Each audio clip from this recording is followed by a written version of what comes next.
Assalamualaikum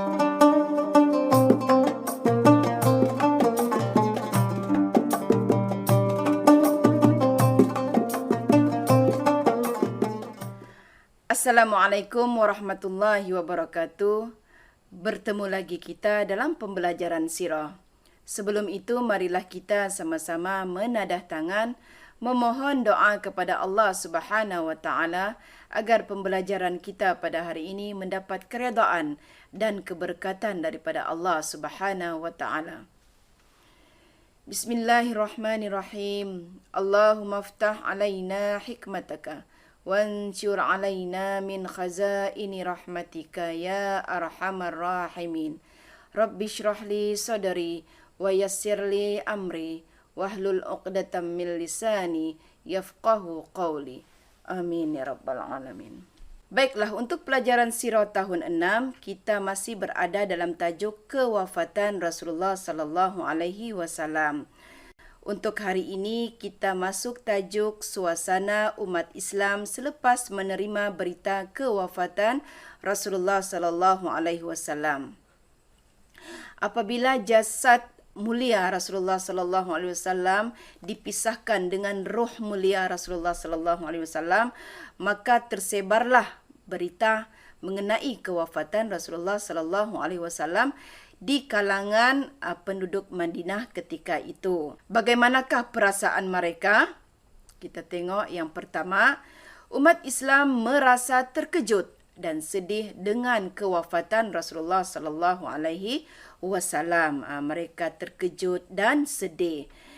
Yang kedua, Saidina Umar bin Al-Khattab tidak dapat menerima berita tersebut dan tidak dapat mengawal perasaannya serta mengancam untuk menghukum orang-orang yang mengatakan bahawa Rasulullah sallallahu alaihi wasallam sudah wafat. Itu adalah tindakan Sayyidina Umar bin Al-Khattab. Beliau sangat tidak dapat menerima berita tersebut. Dan yang ketiga, Sayyidina Abu Bakar As-Siddiq telah masuk ke rumah Sayyidatina Aisyah dan mencium jenazah Rasulullah sallallahu alaihi wasallam, seterusnya menenangkan keadaan Sayyidina Umar bin Al-Khattab. Untuk makluman semua, Sayyidina Abu Bakar As-Siddiq ketika Rasulullah sallallahu alaihi wasallam menghembuskan nafas baginda yang terakhir, beliau tidak berada di sisi Rasulullah sallallahu alaihi wasallam. Oleh itu, apabila beliau mendapat berita mengenai kewafatan Rasulullah sallallahu alaihi wasallam, beliau pun bergegaslah ke rumah Sayyidatina Aisyah.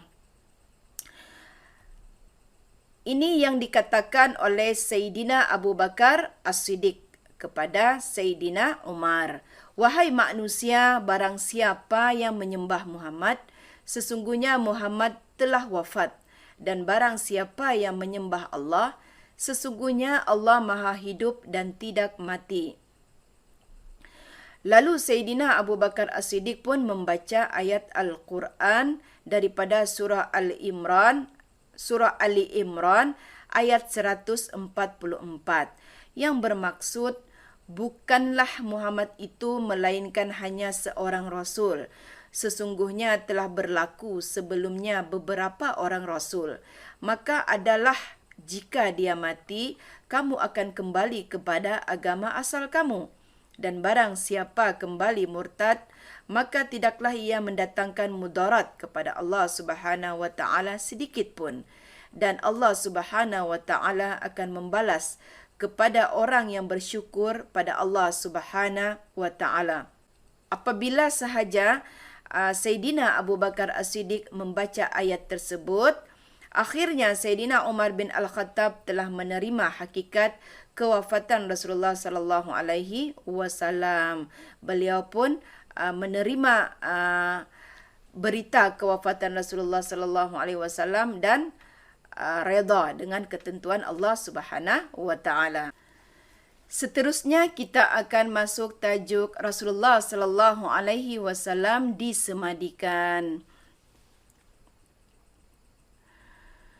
Jenazah Rasulullah sallallahu alaihi wasallam berada di rumah Sayyidatina Aisyah selama 3 hari, iaitu selepas kaum muslimin melantik khalifah. Okey.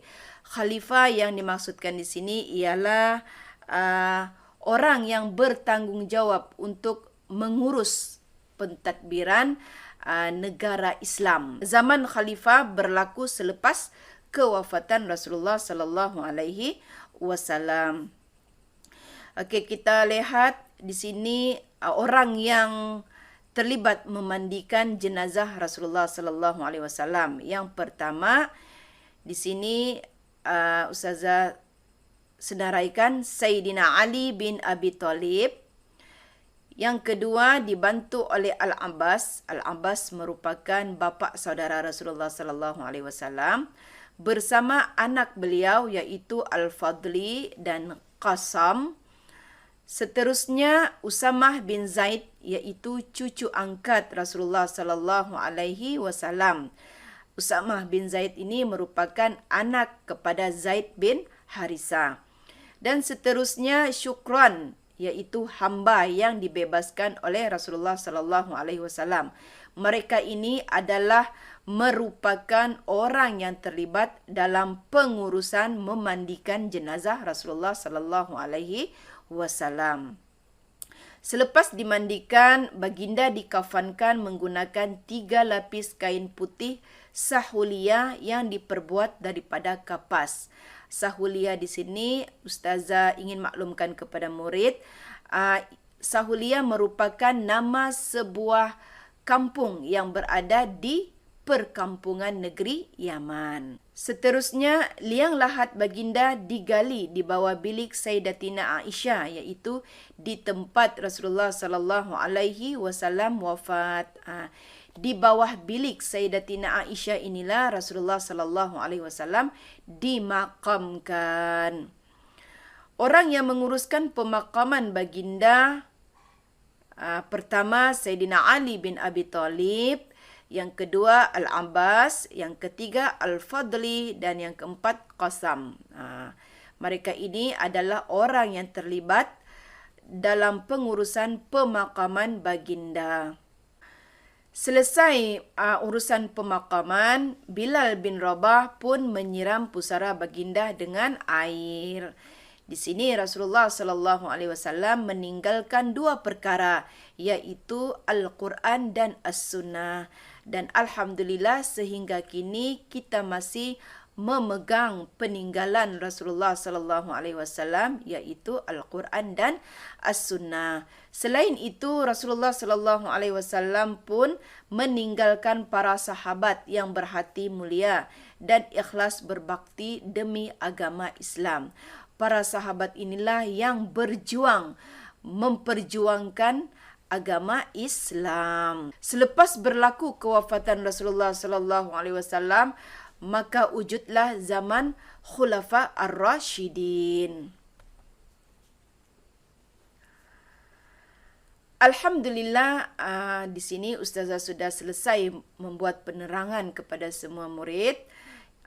Di sini Ustazah ada sediakan beberapa soalan. Murid dikehendaki menjawab soalan tersebut dan menulis jawapan di dalam buku tulis. Murid-murid bolehlah membaca soalan yang Ustazah sediakan. Selepas menjawab soalan, bolehlah maklumkan kepada Ustazah Razwin. Sampai di sini sahaja pertemuan kita. InsyaAllah kita akan bertemu lagi di masa akan datang. Sekian, terima kasih.